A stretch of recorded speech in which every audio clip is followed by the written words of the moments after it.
यहाँ पे उपस्थित सभी स्वाध्याय प्रेमियों को मेरा बहुत बहुत ब्रह्म वंदन।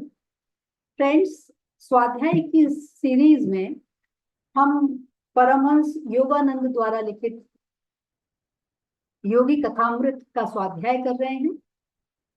और इस स्वाध्याय में हमने देखा, सबसे पहले उनका बचपन, उनके माता पिता के बारे में हमें परिचय मिला।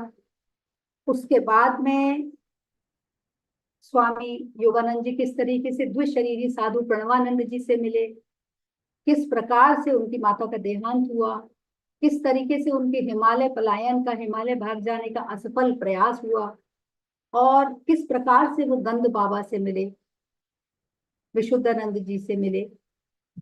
इसी अध्याय में जब हम आगे बढ़े तो चैप्टर नंबर 6 में हमने देखा कि किस प्रकार से स्वामी योगानंद बादल स्वामी से मिले, जिनको जो बेसिकली बाघों से लड़ाई लड़ते थे, ये उनका शौक था। और इस उन बाघों से लड़ाई लड़ने में उन्हें बड़ा आनंद आता था। फिर किस प्रकार एक दिन अचानक उनके पिताजी को इंट्यूशन हुआ, उनको किसी साधु ने बताया कि ये धीरे धीरे कुछ भविष्य के अनिष्ट की आशंका से उनके पिता ने उनको सचेत भी किया, लेकिन उन्होंने अपने पिताजी की इस सलाह को नकार दिया। अब इसी सीरीज में हम आगे बढ़ रहे हैं। पिछले उसमें भी हमारी जो वक्ता थी वो सुनीता जी थी। अब आगे के स्वाध्याय के लिए मैं सुनीता जी को आमंत्रित करती हूँ कि वो आए और आगे से जो स्वाध्याय है वो शुरू करें। Over to you Sunita ji, आइए।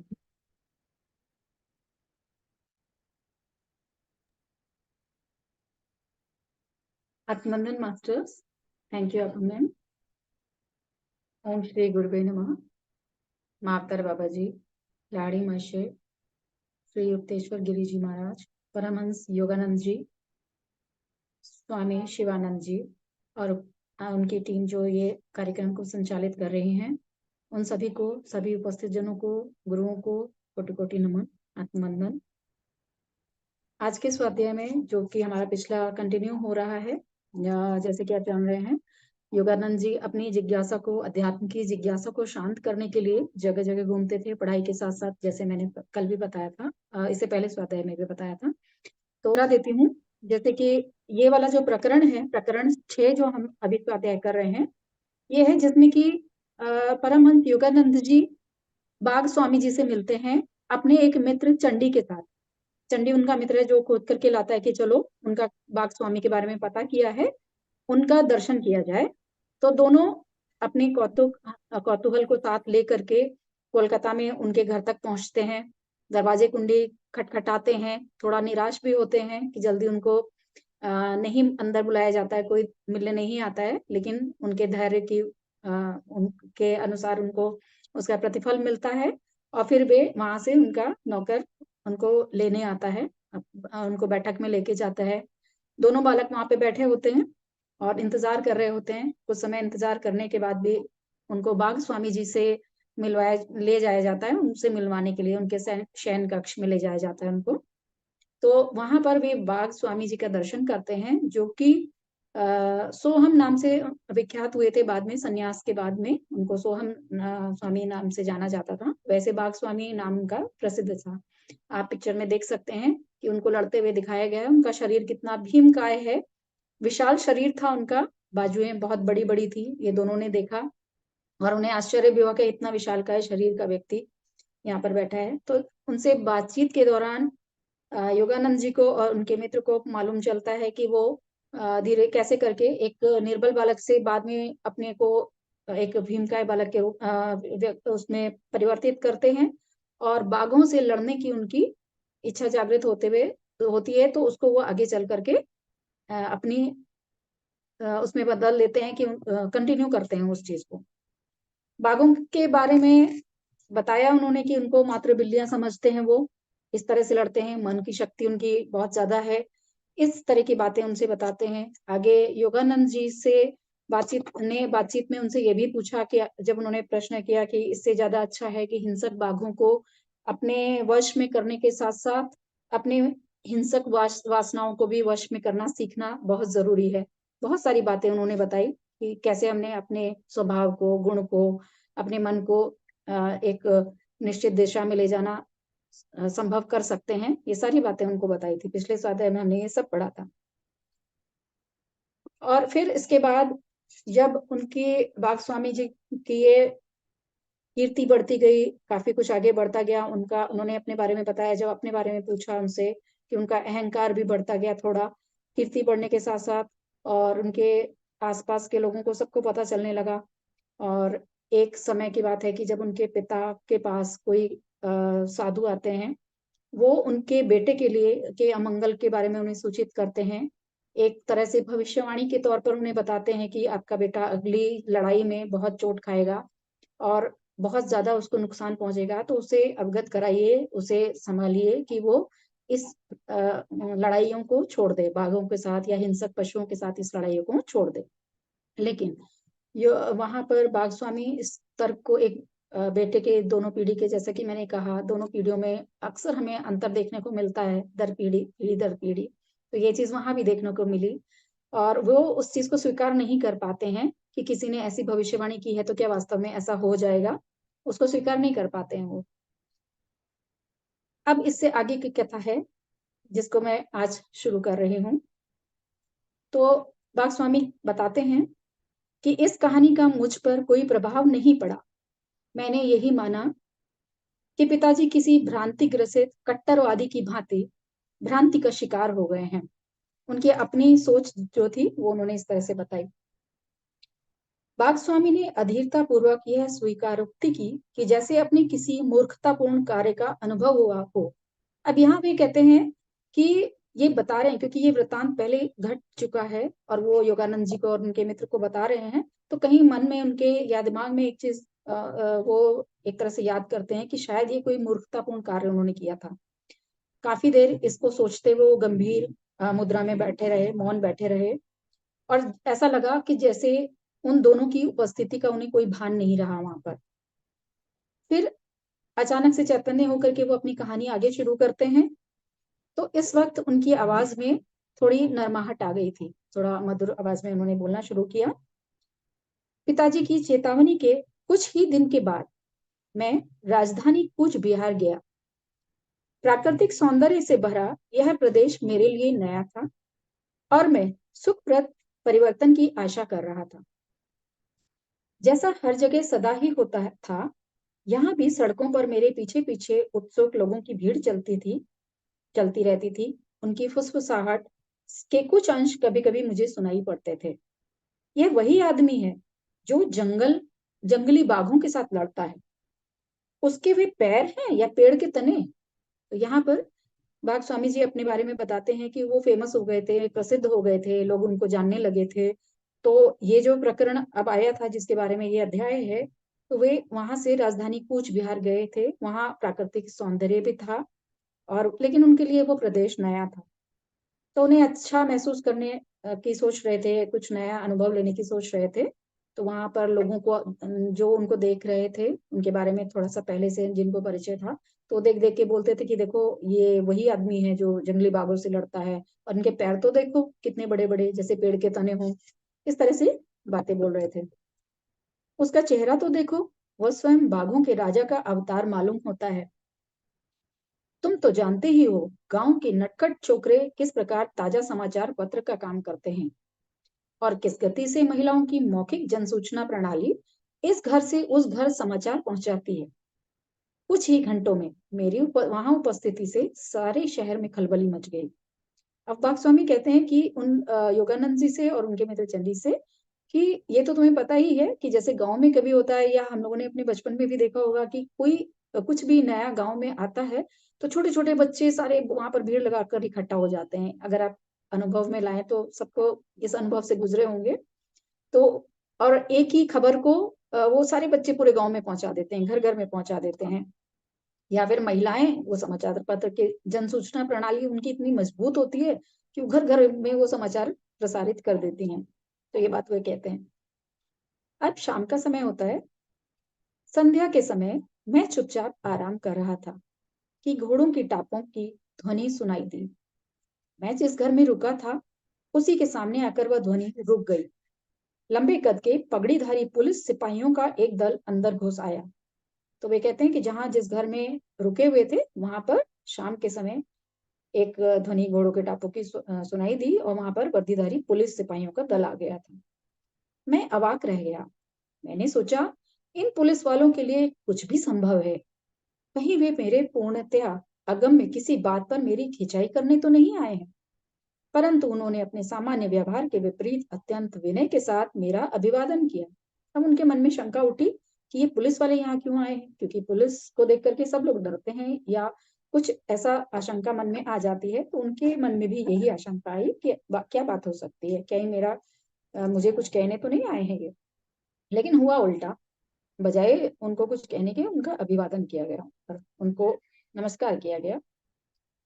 आदरणीय महोदय, कूच बिहार के युवराज की ओर से आपका स्वागत करने के लिए हमें भेजा गया है। उन्होंने कल प्रातःकाल आपको प्रासाद में पधारने का आमंत्रण भेजा है। अब ये पुलिस वाले उनसे कहते हैं नमस्कार करके, उनका प्रणाम करके, कि कूच बिहार के जो राजकुमार हैं उन्होंने उन्हें अपने राजमहल में बुलवाया है। कल सुबह आपको वहां पर पधारने के लिए आमंत्रण भेजा है। मैं थोड़ी देर सोचता रहा। किसी अज्ञात कारण से अपनी इस शांत यात्रा में उपस्थित हुए इस विघ्न से तीव्र उद्वेग की भावना मेरे मन में उठ रही थी। परंतु पुलिस वालों की विनयशीलता ने मेरे हृदय को छू लिया। मैंने निमंत्रण स्वीकार कर लिया। अब उनसे जो बातचीत हुई तो उनके मन में थोड़ी शंका और ऐसे करके भाव आए कि क्या हो सकता है। मन में बेचैनी हुई, लेकिन जो पुलिस वालों ने विनय पूर्वक उनसे बातचीत की तो उससे उन्हें थोड़ा शांति मिली और उन्होंने मान लिया कि ठीक है, मैं आऊंगा। दूसरे दिन जिस दासोचित विनम्रता और खुशामद के साथ मुझे अपने द्वार से 4 घोड़े जोते हुए शाही कोच तक ले जाया गया, उसे देखकर मैं चकित रह गया। एक सेवक तीव्र धूप से मुझे बचाने के लिए एक अलंकृत छाता मेरे ऊपर पकड़े खड़ा रहा। नगर और उसके बाहर के वन क्षेत्र से सुखद कोच सवारी करते हुए मुझे बड़ा मजा आ रहा था। युवराज स्वयं मेरा स्वागत करने के लिए राजप्रासाद के सिंह द्वार पर उपस्थित थे। अपने सोने से मड़े से आसन पर उन्होंने मुझे बैठाया और मुस्कुराते हुए स्वयं उससे कम साज सज्जा युक्त एक आसन पर बैठ गए। अब यहाँ आप कल्पना करके देख सकते हैं कि पुराने राजमहल में, राजप्रसाद में या किस तरह की व्यवस्था होती थी, किस तरह का स्वागत होता था, वो यहाँ पर वर्णन किया गया है कि उन्हें बहुत ही आदर के साथ, बहुत ही शाही तरीके से उसमें 4 घोड़ों से जुते हुए शाही कोच में बैठा करके ले जाया गया। छाता उनके ऊपर छत्र लगा के, जिससे कि उन्हें धूप ना लगे, वहां ले जाया गया। स्वयं राजकुमार ने उनका स्वागत किया और अपने से उच्च आसन पर उनको बैठाया। ये सब विनम्र सेवा निश्चय ही मुझ पर कोई मुसीबत लाने वाली है। बढ़ते हुए आश्चर्य के साथ मैं सोच रहा था। इधर उधर की थोड़ी बातें करने के बाद युवराज का उद्देश्य प्रकट हो ही गया। अब देखिए शंका कैसे मन में आती है कि इतनी सेवा क्यों हो रही है। निश्चय ही उसके पीछे कुछ ना कुछ अलग कारण हो सकता है। तो जब तक वो सोच रहे थे उनके सामने बात आ गई। मेरे नगर में अफवाह फैली हुई है कि आप केवल अपने नंगे हाथों से जंगली बाघों के साथ लड़ सकते हैं। क्या ये सच है? अब ये उनके सामने प्रश्न आ ही गया कि आपके बारे में मेरे शहर में अफवाह फैली हुई है कि आप बिना किसी अस्त्र के, जैसे कि आप चित्र में देख सकते हैं कि वो उस तरह से आप लड़ते हैं बाघों से बिना किसी शस्त्र के, हाथ में कुछ लिए। तो क्या ये सही बात है? बिल्कुल सच है, बाघ स्वामी जी ने कहा, बिल्कुल सच है। हमें इस पर विश्वास नहीं होता। आप शहरी लोगों के पॉलिश किए हुए चावल पर पले कोलकाता के बंगाली हैं। कृपया सच सच बताइए, क्या आप केवल निर्बल अफीम खिलाए बाघों से ही नहीं लड़ रहे हैं? उनका स्वर ऊंचा और व्यंग भरा था। उनके बोलने के ढंग में उनके प्रांत की शैली की झलक थी। अब बाघ स्वामी कहते हैं कि मुझे जो उन्होंने प्रश्न पूछा उसमें व्यंग भी था कि ऐसा तो नहीं कहीं उसको अफीम खिला करके आप लड़ते हैं, या निर्बल हैं जिनको बहुत दिनों से भोजन नहीं दिया गया है, ऐसे बाघों से लड़ते हैं। थोड़ा व्यंग उनको नजर आया उनकी शैली में और उनके प्रांत के बारे में पता चला। वे कहते हैं, उनके उस अपमानजनक प्रश्न का उत्तर देना मैंने आवश्यक नहीं समझा। हम हाल ही में पकड़े गए अपने बाघ राजा बेगम के साथ लड़ने की आपको चुनौती देते हैं। यदि आप उसका सफलतापूर्वक सामना कर सके और उसे जंजीर से बांधकर चेतन अवस्था में उसके पिंजरे से बाहर निकल सके, तो वह रॉयल बंगाल टाइगर आपका हो जाएगा। इसके अतिरिक्त हजारों रुपए व अन्य कई उपहार भी आपको मिलेंगे, और यदि आपने उससे लड़ना अस्वीकार कर दिया तो हम अपने पूरे राज्य में आपको पाखंडी घोषित कर देंगे। अब उनको बड़ा सा एक चैलेंज मिल गया यहाँ पर बाघ स्वामी को, कि उन्होंने एक वहां के राजकुमार ने एक बाघ पकड़ा था, उसका नाम राजा बेगम रखा गया था, और उसको लड़ने की चुनौती उन्होंने दे दी कि आप उसको उससे सफलतापूर्वक अगर उसको परास्त करके जिंदा बाहर निकल आए, चेतन अवस्था में यानी जागृत अवस्था में बाहर पिंजरे से बाहर निकल सकते हैं, तो वह रॉयल बंगाल टाइगर हम आपको दे देंगे, और नहीं तो आपको, और उसके साथ उपहार भी देंगे, और नहीं तो आपको आपकी बातों को जिस तरह से आप फैला रहे हैं या कुछ कर रहे हैं तो उसके लिए आपको पाखंडी घोषित भी किया जाएगा। तो सजा भी आपके लिए मुकर्रर कर दी गई है। उनके उद्दत शब्द गोलियों की बौछार के समान मुझे लग गए। मैंने गुस्से से उनकी शर्तें स्वीकार कर ली। उत्तेजना में आसन से आधे उठ खड़े हुए युवराज निष्ठुर मुस्कान के साथ वापस बैठ गए। उनकी वह मुस्कान देखकर मुझे उन रोमन सम्राटों की याद आई जिन्हें ईसाइयों को हिंसक पशुओं के साथ लड़ाने में आनंद आता था। युवराज ने आगे कहा। अब देखिए मास्टर्स, यहाँ पर जैसे कि पहले सभी को प्रतीत है, पता है कि पहले के सम्राट जो पशु हैं या कई बार पक्षियों को, तीतर बटेर या हिंसक पशुओं को, सबको लड़ाते थे। उन्हें ये उनके लिए एक मनोरंजन का साधन था उस वक्त में, और उस वक्त लड़ाइयों को, चाहे वो घायल हों चाहे वो मरे, तो कुछ भी उनसे उनको लेना देना नहीं, बस वो अपने मनोरंजन के लिए इस प्रथा को कायम रखे हुए थे। तो ऐसा कुछ उन्हें याद आ गया रोमन सम्राटों के बारे में। अब युवराज आगे कहते हैं कि आपकी लड़ाई आज से 1 सप्ताह बाद होगी। हमें खेद है कि हम लड़ाई से पहले आपको बाघ को देखने की अनुमति नहीं दे सकते, कि आप देख नहीं सकते, लेकिन 1 सप्ताह के बाद आपको राजा बेगम से लड़ना होगा। उन्होंने सोचा, बाघ स्वामी ने, युवराज को कहीं यह भय तो नहीं था कि मैं बाघ पर सम्मोहन विद्या का प्रयोग करूंगा या उसे अफीम खिलाने का प्रयास करूंगा। मैं नहीं जानता, मतलब उनके मन में ऐसा विचार आया कि कहीं उन्होंने ऐसा तो नहीं सोचा है। इसके बाद वे कहते हैं, मैं राज प्रासाद से चल पड़ा। मजे की बात यह थी कि अब की बार न तो राज छत्र था और न ही वह साज सज्जा युक्त कोच। अब देखिए कितना परिवर्तन। पहले जब उनको ले जाया गया वहां पर, तो कितनी ज्यादा उनकी उनको सम्मान दिया गया, सम्मान के साथ ले जाया गया, और जब वे वापस लौट रहे थे इस चुनौती के बाद, तो उनको साधारण तरीके से वापस भेज दिया गया। अब अगले सप्ताह का समय जब आता है तो बाघ स्वामी कहते हैं, मैं आगामी अग्नि परीक्षा के लिए अपने मन शरीर दोनों को विधिवत तैयार करता रहा। अपने नौकर द्वारा मुझे विलक्षण कहानियां सुनने को मिल रही थी। पिताजी को संत ने जो भीषण भविष्यवाणी की थी वह किसी प्रकार लोगों में फैल गई, और फैलते फैलते बढ़ती चली गई। अनेक भोले भाले ग्रामीणों का विश्वास था कि एक दुष्ट आत्मा ने देवताओं के श्राप के कारण बाघ का जन्म लिया था, जो रात को विभिन्न आसुरी रूप धारण करती है, परंतु दिन में फिर से बाघ बनकर रहती है। लोगों का अनुमान था कि यह वही आसुरी बाघ है जिसे मेरा गर्भ हनन करने के लिए भेजा गया है। अब देखिए यहाँ पर कहा गया कि बाघ स्वामी ऐसा कुछ सोच रहे हैं, बता रहे हैं, जो कि उनको कहानियां अपने नौकर से, उनके साथ एक नौकर भी था, तो उससे कहानियां उनके बारे में फैलने लगी थी कि वहां पर गए हैं वो लड़ने के लिए, तो कहीं ऐसा तो नहीं है कि बाघों को मारते हैं तो उसमें कोई असुर ने बाघ का रूप ले लिया है, उनको मारने आया है, उनके गर्भ को हनन करने आया है ना। तो ऐसा करके कि वो रात को तो असुर असुर बन जाता है और दिन में बाघ बन के रहता है। इस तरह की कहानियां ग्रामीणों के बीच में, जो कि अज्ञानता के कारण या कुछ अपनी सोचों के कारण, इस तरह की कहानियां वहां फैलने शुरू हो गई थी। एक अन्य कल्पना यह थी कि बाघों की अपने देवता से की गई प्रार्थनाओं का उत्तर राजा बेगम के रूप में आ गया है। समग्र व्याघ्र जाति के लिए इतना मान हानिकारक ठहरे इस दृष्ट दो पाए को, अर्थात मुझे दंडित करने के लिए उन्हें नियत कर दिया गया है। एक लोम दंत विहीन मानव नख दंत युक्त शक्तिशाली पाद युक्त बाघ को चुनौती देने का दुस्साहस करे। लोग यह भी कह रहे थे कि सभी अवमानित बाघों के द्वेष ने मिलकर इतना जोर पकड़ लिया है कि बाघों का मानमर्दन करने वाले इस अभिमानी पुरुष का पतन करने के लिए वह और अब सूक्ष्म नियमों को कार्यान्वित कर रहा है।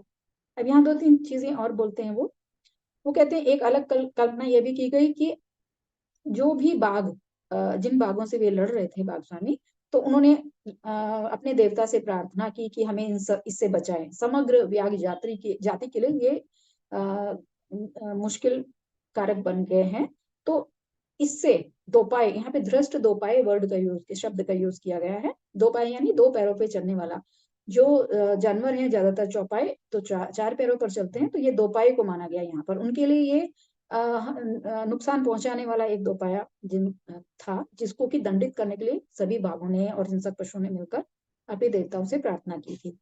और साथ ही कहा गया लोम दंत विहीन, मतलब उनके शरीर में न बाल हैं न दांत हैं, इस तरह के जो जानवरों में पाए जाते हैं। तो ऐसे मानव को नाक दांत से युक्त इतने शक्तिशाली चौपाइयों बाघों को चुनौती देने का साहस कैसे हो रहा है? तो ये सारे लोगों ने मिल करके उसका मान मर्दन करने का निश्चय कर लिया है। ऐसा उनकी बात समझ में आई, ये कल्पना बनी। मेरे नौकर ने मुझे आगे बताया कि युवराज स्वयं मानव और पशु के बीच होने वाले इस द्वंद्व के व्यवस्थापन का कार्यभार संभाल रहे थे। उन्होंने स्वयं अपनी देखरेख में हजारों लोगों के बैठने योग्य एक विशाल तंबू का निर्माण कराया, जो आंधी तूफान में भी सुरक्षित खड़ा रह सके। उस तंबू के मध्य में लोहे के एक विशाल पिंजरे में राजा बेगम को रखा गया था। इस पिंजरे के बाहर एक सुरक्षा का एक और घेरा था। राजा बेगम निरंतर खून जमा देने वाली भयंकर गर्जनाएं करता जा रहा था। उसकी क्षुधाग्नि और क्रोधाग्नि दोनों को भड़काने के लिए उसे बहुत कम खाना दिया गया था। शायद युवराज को आशा थी कि मैं उसका पुरस्कार स्वरूप भोजन बनूंगा।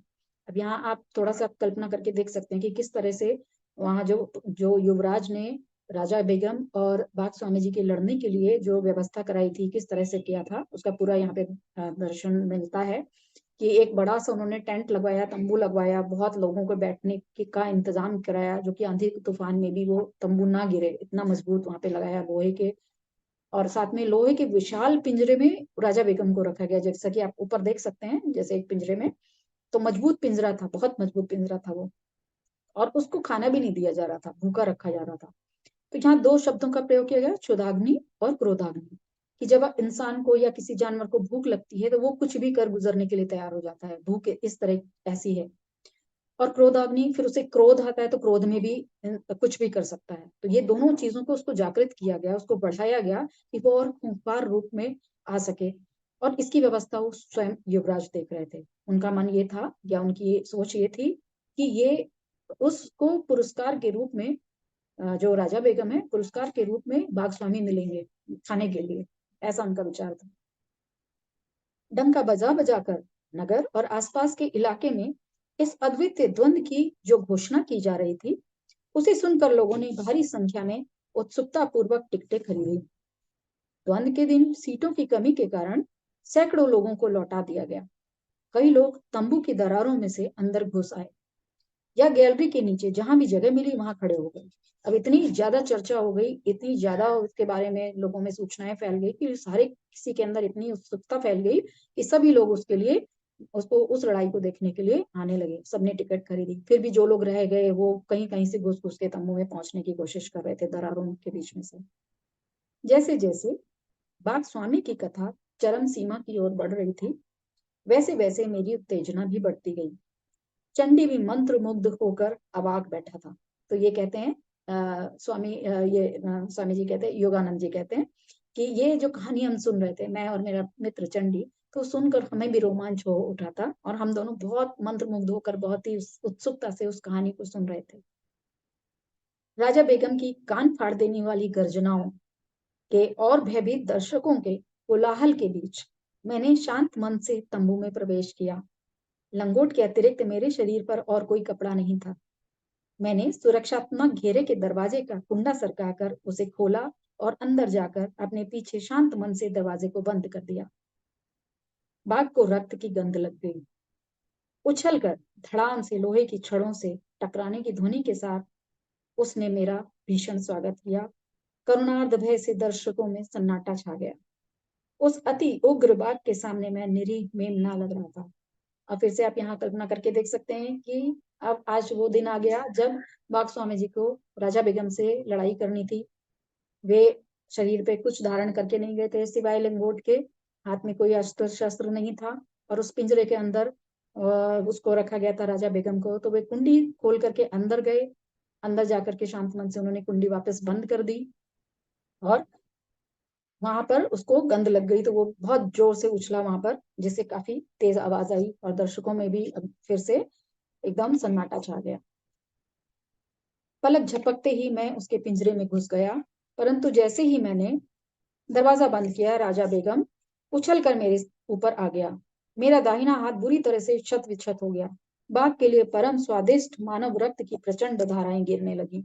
संत की भविष्यवाणी के सत्य होने के आसार नजर आने लगे। अभी बाघ स्वामी जी कहते हैं कि पलक झपकते ही मैं उसके पिंजरे में घुसा, लेकिन जैसे ही दरवाजा बंद किया, वो राजा बेगम उछल कर उनके ऊपर आके गिरा।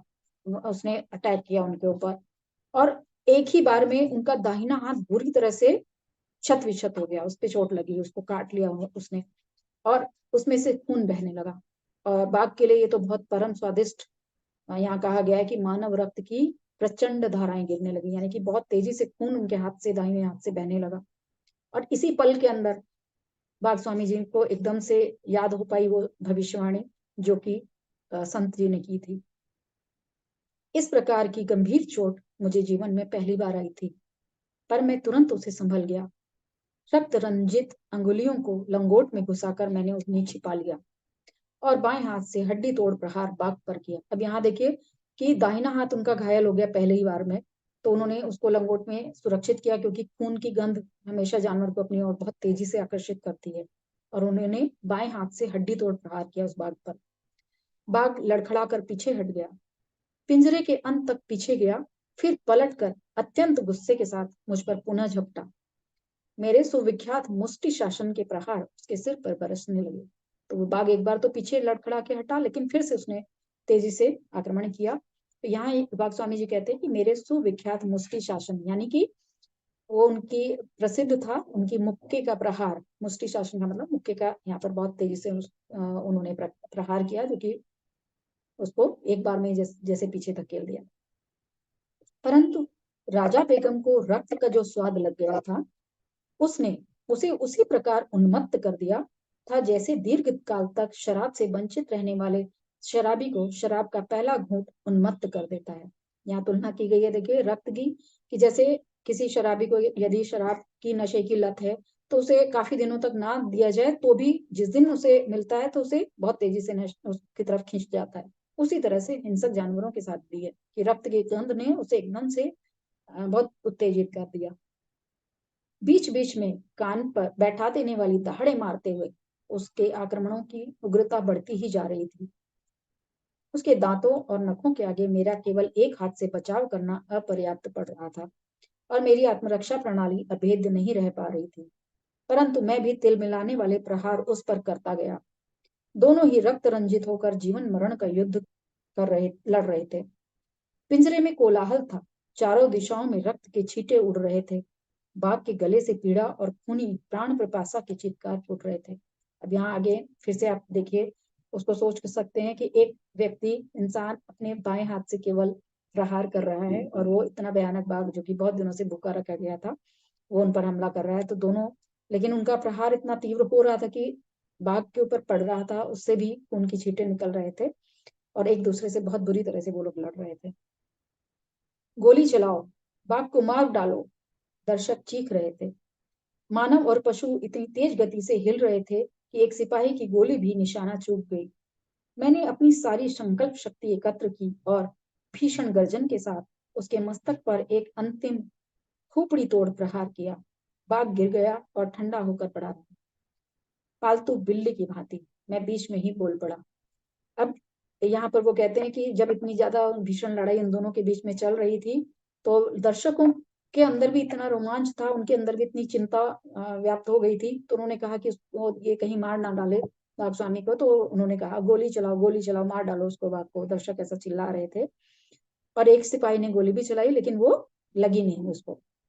अब यहाँ पर बाघ स्वामी जी ने अपनी सारी अंदर की मन की शक्ति को, संकल्प शक्ति को एकत्र किया और एक भयंकर प्रहार उसके ऊपर, भीषण प्रहार उसके ऊपर, बाघ के ऊपर, उसकी खोपड़ी पर किया, जो जैसा कि कहा गया खोपड़ी तोड़ प्रहार किया गया और उससे वो ठंडा होकर गिर गया, बहुत तेज से उसे चोट लगी।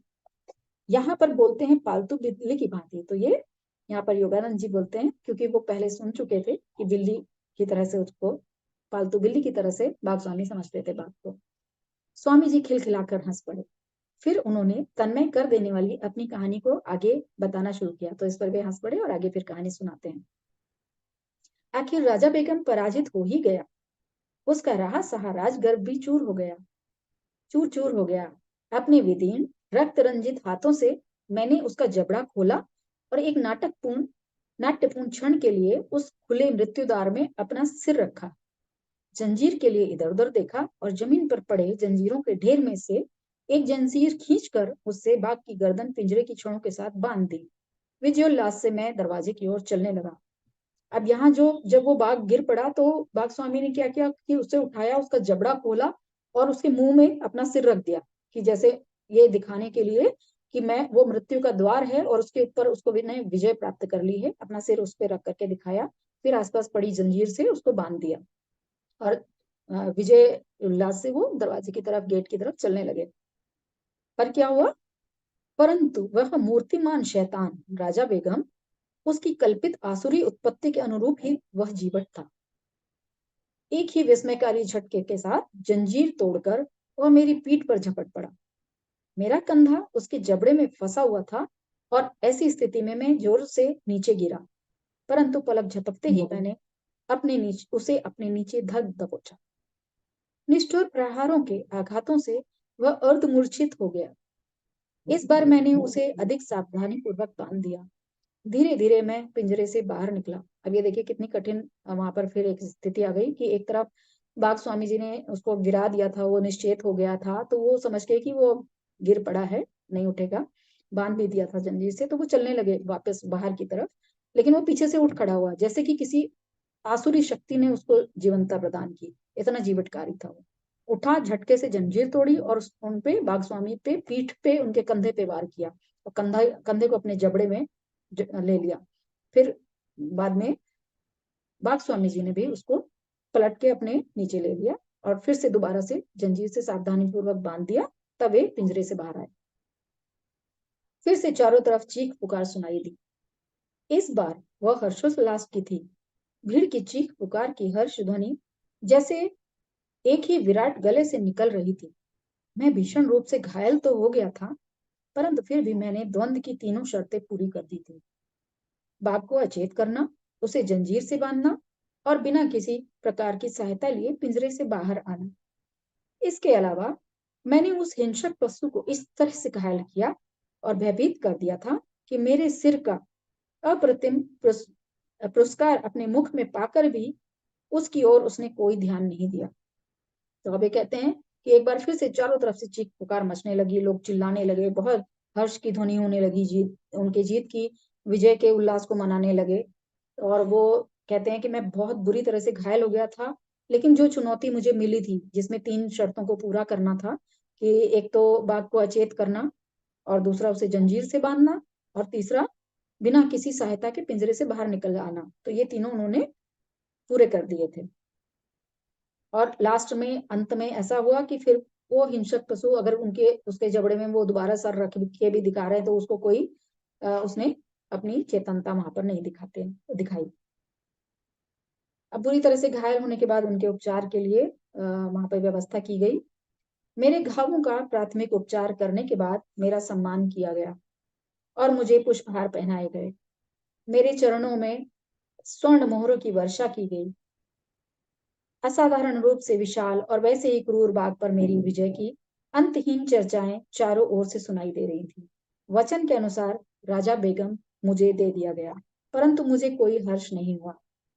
मेरे हृदय में आध्यात्मिक परिवर्तन आ गया था। ऐसा प्रतीत हो रहा था कि पिंजरे से बाहर निकलने के साथ ही मैंने संसार में अपनी महत्वाकांक्षाओं का द्वार भी बंद कर दिया था। अब यहाँ देखिए बहुत विस्मयकारी तरीके से चीजें बताई गई हैं कि बाघ स्वामी ने उसको पूरी तरह से परास्त कर दिया, घायल भी हो गए, उनका सम्मान हुआ, उनका उपचार किया गया, पुष्प वर्षा की गई, गले में हार पहनाए गए, उनके पैरों पर मोहरें लुटाई गई, बहुत सम्मान किया गया उनका हर तरह से। लेकिन इस घटना के बाद उनका हृदय एकदम से परिवर्तन हो गया और वो वो यहाँ पर उनके हृदय में आया आध्यात्मिक परिवर्तन। उन्हें लगा कि अब मुझे कोई इच्छा शेष नहीं रह गई है। इस विजय को तो मैंने प्राप्त कर लिया है, लेकिन अंदर से उनके हृदय से वो इच्छा खत्म हो गई कि मैं आगे बाघों से लड़ता रहूं। उसके बाद का कुछ समय अत्यंत वेदना और मनस्ताप में बीता। रक्त में विष फैलने के कारण 6 महीनों तक मैं मरणासन्न अवस्था में पड़ा रहा। कूच बिहार छोड़ने योग्य ठीक होते ही मैं अपने गांव लौट आया। तो वहां पर उनकी अवस्था इतनी खराब हुई कि बहुत वेदना उनको हुई, बहुत तकलीफ हुई, मन में भी बहुत संताप हुआ। उनके रक्त में विष फैल गया, खून में उनको विष फैलने के कारण और इतनी हालत खराब होने के कारण 6 महीने तक उनकी स्थिति लगभग ऐसी हो गई कि मरणासन्न स्थिति हो गई। फिर वे कहते हैं कि जब मैं कुछ ठीक हुआ, वहां से चलने लायक हुआ, तो मैंने उसको छोड़ करके अपने गांव लौट आया। एक दिन विनम्रता पूर्वक मैंने पिताजी से कहा, अब मैं जान गया हूं कि जिन साधु ने सावधानी का विवेकपूर्ण इशारा दिया था वही मेरे गुरु हैं। काश मैं किसी प्रकार उन्हें ढूंढ पाता। मेरी लालसा सच्ची थी, क्योंकि एक दिन वही संत बिना किसी सूचना के हमारे घर पधारे। अब देखिए जीवन में किस तरह से परिवर्तन होता है और किस तरह से चीजें सामने आती हैं, उसका उदाहरण यहाँ आप देख सकते हैं कि उनके मन में यही आया कि पिताजी से उन्होंने कहा भी, संत की भविष्यवाणी सत्य हुई, तो मुझे कहीं कहीं ऐसा लग रहा है कि वही मेरे गुरु हैं। और मन में उनकी बहुत तीव्र इच्छा भी उत्पन्न होने लगी कि काश वो मिल जाए मुझे। और उनकी इच्छा पूरी भी हुई कि कुछ दिनों के बाद वो संत उनके घर पधारे। शांत अधिकारपूर्ण वाणी में वे बोल रहे थे, बाघों का दमन बहुत हो गया, मेरे साथ आओ, मैं तुम्हें मानव मन के जंगलों में विचरने वाले अज्ञान रूपी पशुओं का दमन करना सिखाऊंगा। तुम्हें दर्शनों की आदत हो गई है, अब योगाभ्यास में तुम्हारी रोमांचक निपुणता से झूम उठने वाले देवता तुम्हारे दर्शक होंगे। तो यहाँ बहुत गहरी बात गुरुजी उनके कहते हैं। बहुत शांति से उन्होंने कहा कि तुमने बहुत बाघों को दमन कर लिया, उनसे लड़ाई कर ली, उनको पराजित कर लिया, विजयी हुए। अब उन सबको छोड़ो, जंगल में जो विचरते हैं वो छोड़ दो। अब जो मानव मन के जंगल में विचरने वाले बाघ हैं, जो हिंसक पशु हैं, आपको उन पर विजय प्राप्त करनी है। और तुम्हें जो दर्शनों की आदत हो गई है, तो वो दर्शन कौन करेगा? वो दर्शक तुम्हारे होंगे देवतागण। जब आप योगाभ्यास करोगे, आप अपने अध्यात्म में आगे चलोगे। मेरे गुरु ने मुझे आध्यात्मिक मार्ग की दीक्षा दी। मेरी आत्मा के दीर्घ काल तक अप्रयुक्त रहने से जंक लगे खोलने में कठिन द्वार उन्होंने खोल दिए। शीघ्र ही एक दूसरे का हाथ थामे मेरी साधना के लिए हम दोनों हिमालय की ओर चल पड़े। तो यहाँ गुरुजी ने उनके आध्यात्मिक मार्ग की दीक्षा उन्हें दी। उनके जंक लगे, कहते हैं कि जो किसी भी चीज को, यदि लोहे की जैसे कोई वस्तु है, यदि हम बहुत समय तक उपयोग में नहीं लाते तो उसमें जंक लग जाती है। उसी तरह से मानव के शरीर में भी ऐसा होता है कि अगर आप किसी अंग प्रत्यंग को आप बहुत समय तक आप प्रयोग में नहीं लाते तो वो भी अकड़ने लग जाता है, उसमें भी कठिनाई आने लगती है। तो यहाँ पर इसी चीज को बताया गया है। तो इसको गुरु ने खोला, इस द्वार को गुरु ने खोला, और वे दोनों एक दूसरे का हाथ थामकर हिमालय की ओर चल पड़ते हैं। अपने तूफानी जीवन की एक झलक हमें दिखाने के लिए कृतज्ञ होकर चंडी और मैंने स्वामी जी के चरणों में प्रणाम किया। मुझे और मेरे मित्र को लगा कि बैठक में उपेक्षा की गई लंबी प्रतीक्षा का हमें भरपूर प्रतिफल मिला। तो यहाँ अंत में योगानंद जी कहते हैं कि मैं अपने मित्र चंडी के साथ जब उनके दर्शनों के लिए गया था, तो उनको इतनी लंबी प्रतीक्षा के बाद अंदर जाना को मिला था। तो वो जो प्रतीक्षा का उपेक्षा हमें महसूस हुई थी, हमने सुना देखा, तो उसका इनकी कथा के, इनकी कहानी सुनने के बाद स्वामी जी के, बाग स्वामी जी की, तो उनको ऐसा लगा कि उन्होंने, वे तृप्त हुए, उन्हें बहुत अच्छा प्रतिफल उसका मिला, उस दीर्घ प्रतीक्षा का। जैसे कहते हैं ना, धैर्य का फल मीठा होता है या प्रतीक्षा का फल मीठा होता है। तो यहाँ पर ये प्रकरण मास्टर समाप्त होता है। आप सभी को अच्छा लगा होगा, पसंद आया होगा, आपने कुछ ग्रहण किया होगा, ऐसी मेरी सोच है, ऐसी मेरी कामना है, और सभी इस दिशा में और आगे बढ़े। बहुत बहुत धन्यवाद। बहुत बहुत धन्यवाद सुनीता जी।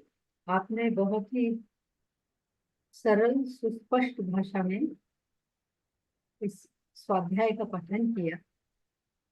बहुत एक बहुत चीज मैं धन्यवाद और यहाँ पे ऐड करना चाहूंगी जी। कि उसका नाम राजा बेगम ही क्यों था, उस बाग का नाम। उसका नाम राजा और बेगम, ये दोनों चीजें आती, यानी उसमें बाघ और बाघिन दोनों दोनों की के गुण मौजूद थे। हाँ ये जी। एक चीज है, क्योंकि शिकार आप शेरों में भी देखेंगे, जो बेसिकली जो शिकार करती हैं वो शेरनियां करती हैं। जी शेर आलसी होता है, वो सिर्फ खाता है, बहुत कम करता है। तो बाघिन जो है वो मेहनती होती है, जो फीमेल साइड होता है। तो जी इसलिए उसके अंदर क्योंकि दोनों के थे गुण, इसीलिए उसका नाम पड़ा राजा बिलु।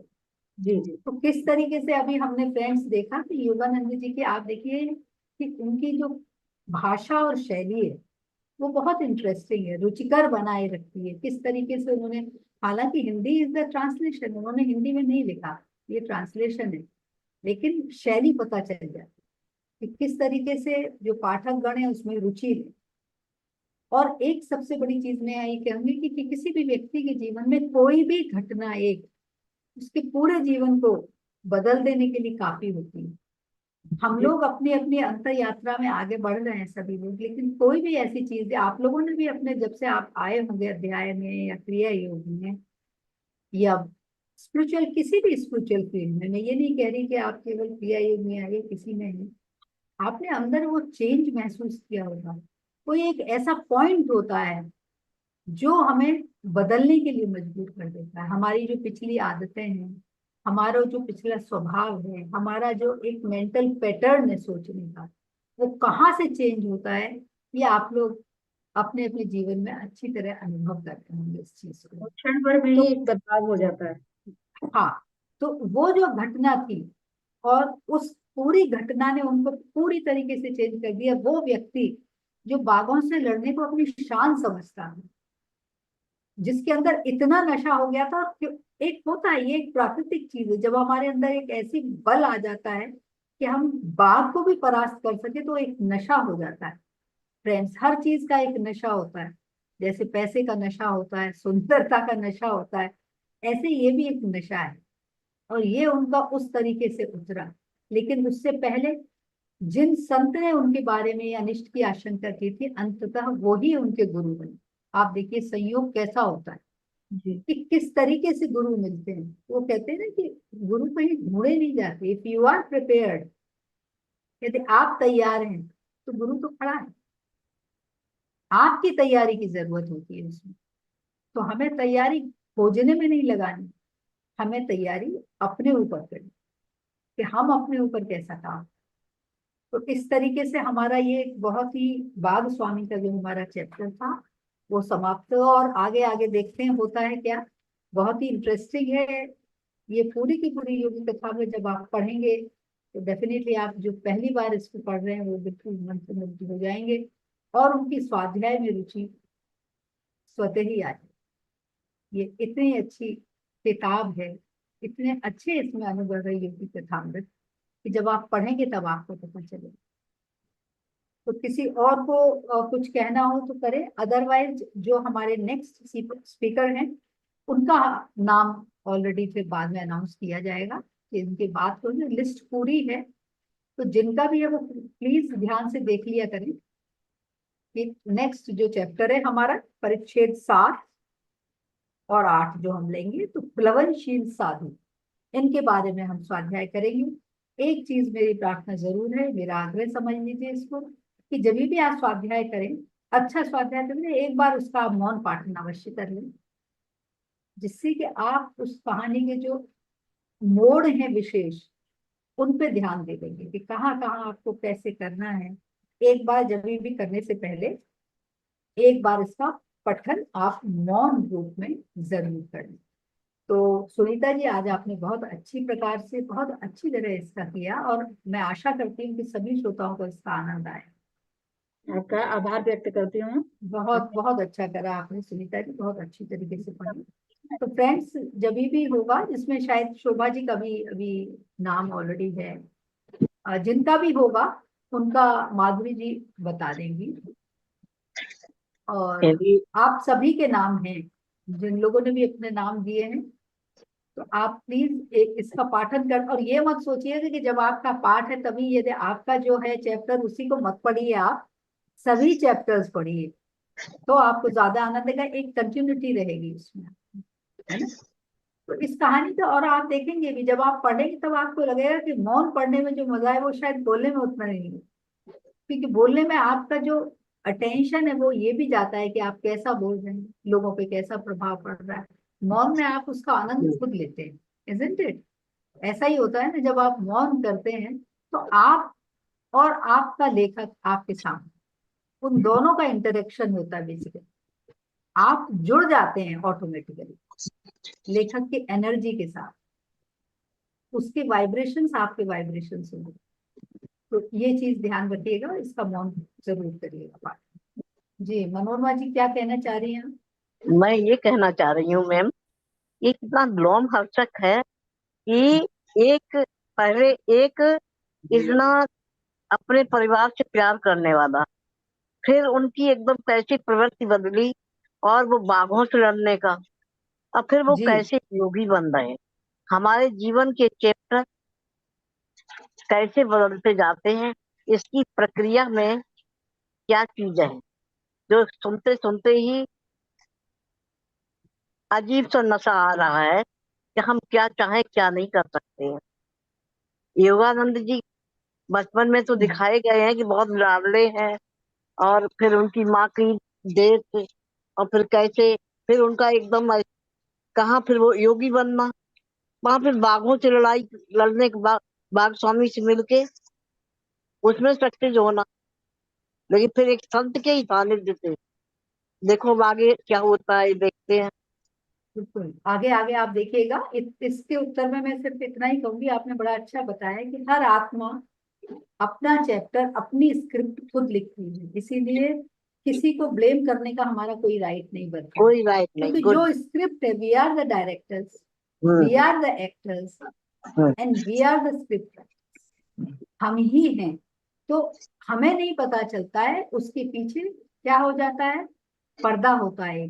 जब हम हाँ नेक्स्ट बर्थ लेते हैं, बेसिकली हमें मालूम है, हम ही चुनते हैं कि हमें क्या लर्निंग है करनी है, हमारा जो जी। नेक्स्ट बर्थ होगा जिसमें हमें क्या सीखना है। बेसिकली संसार एक पूरा का पूरा हमारा लर्निंग स्कूल है, जहाँ हर आत्मा सीखने के लिए आती है। अब वो किस तरीके से उसने, वो भी उसका ही लिखा हुआ होता है, क्या वो सीखेगी। हमारे जीवन में जो साथी आते हैं, इवन मैं और आप जो बात कर रहे हैं, ये भी कहीं ना कहीं लिखा होगा उस स्क्रिप्ट में, लेकिन हमें नहीं मालूम था कि ये लिखा हुआ होगा। तो बेसिकली स्क्रिप्ट राइटर्स ऑलरेडी हम लोगों ने ही लिखा है ये स्क्रिप्ट। जी तो जी जी। यही है, योगानंद जी के जीवन में भी जो जो घटनाएं घटी वो होने वाली ही थी, और उनको इस तरीके से ही आगे बढ़ना था। तो हम कभी कभी किसी घटना में बड़ा दुख प्रकट करते हैं, ऐसा क्यों हुआ, उनकी मदर की क्यों इतनी जल्दी डेथ हो गई, because it was the part of the script, क्योंकि ओके ऐसा मैम। ही था, उसमें भी एक ना एक लर्निंग थी। तो बेसिकली यहाँ पे उनका जो योगानंद जी का जो कहना है वो यही है कि हर चीज सिखाने के लिए होती है, तो हमको हमेशा एज ए लर्नर रहना चाहिए, लर्न करते हुए आगे बढ़ो। मैं आपसे बात भी कर रही हूँ, I am learning from you, मैं सीख रही हूँ। और मैं ये तो भी जो देख रही हूँ, हम एक एक मिनट केवल दूंगी आपका, कि हम लोग भी अपने लाइफ में अगर उतर के देखें तो ऐसे रोमांचक का जिनमें हमारा कोई बस नहीं होता, लेकिन हमको जैसे जैसे लाइन मिलती है वैसे हम बढ़ने लगते हैं, लेकिन हमें लोगों को कहाँ मिलेगी, कैसे मिलेगी, ये अभी सब कुछ पर्दे के अंदर है। बिल्कुल, तो इसीलिए अवेयरनेस हर वक्त बहुत जरूरी है, और इसीलिए स्वाध्याय का जो मेन जो उद्देश्य है वो भी इसीलिए रखा गया। स्वाध्याय करना क्यों जरूरी, ये भी, अदरवाइज तो ध्यान से काम चल जाता है, लेकिन स्वाध्याय इसलिए जरूरी है बिकॉज ये हमारी अंडरस्टैंडिंग को वो बढ़ाता है। स्वाध्याय बिल्कुल होगा बिल्कुल। तभी हमें जानकारी मिलती है सभी चीजें। हमारा तो ध्यान ही जो, तभी लगेगा। हाँ, तो हाँ। सुबह आप ध्यान करें और शाम को स्वाध्याय करें, ये जो है, इन दोनों पर भी हम अच्छी तरह यदि करते रहे तो डेफिनेटली हम सभी की जो गाड़ी है वो आगे बढ़ेगी, ऐसा मेरा पूरा विश्वास है। तो और किसी को कुछ कहना हो तो जरूर कह सकते हैं, और अदरवाइज फिर 10 बजने वाले हैं। हाँ नेक्स्ट जो टाइम हो हमारा गया। स्वाध्याय होगा, हाँ, वो हमारा आप कल सैटरडे है, कल होगा। बहुत अच्छा लगा मैम, हम सब लोग इकट्ठे होके अपनी जीवन की अध्यात्म यात्रा को में आगे बढ़ रहे हैं एक दूसरे के साथ लेके, ये बहुत बड़ी हाँ बिल्कुल, उपलब्धि है। हम सभी बढ़ रहे हैं जी एक जी। साथ। सबसे मजेदार बात इसमें यही है कि वी ऑल आर ग्रोइंग। तो यही है, यही कॉपरेशन का सबसे बड़ा जो नियम है, ये यही है, law of cooperation. We all are one, एक वननेस की फीलिंग होनी चाहिए।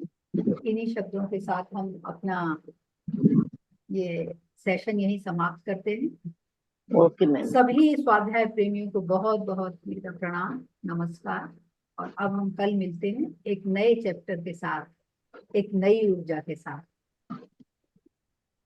कल भी कथामृति होगा, जोगी कथामृति। हाँ, वो जैसा होगा एक आप उसके आप जो CN1 का जो आपका ये है उसको आप हमेशा देखते रहा करिए, नहीं, उसमें मेरे आपको पास सारा नहीं है ना, मैं जानकारी मिल जाता जाएगी। नहीं है। लेकिन सैटरडे है इसका डेट, एज अच्छा, पर एज सैटरडे है, आई नो। ओके। हाँ, कल सैटरडे है, हाँ। कल होगा इसका। कल शायद और मैं ले ना पाऊँ। नहीं, कोई बात नहीं, इसका तो हाँ, यूट्यूब में भी होगा या जैसा भी है। आप इसका खुद भी पठन करिए, ऐसा नहीं है कि आप ओके। किसी के चलो साथ जुड़े देखती रहे। हूँ मैम। आप इसको पढ़िए, है ना। हाँ, PDF में भी दे रखा है, तो खुद पढ़ेंगे तो आपको और अच्छा हाँ, लगेगा और क्लैरिटी मिलेगी। हाँ।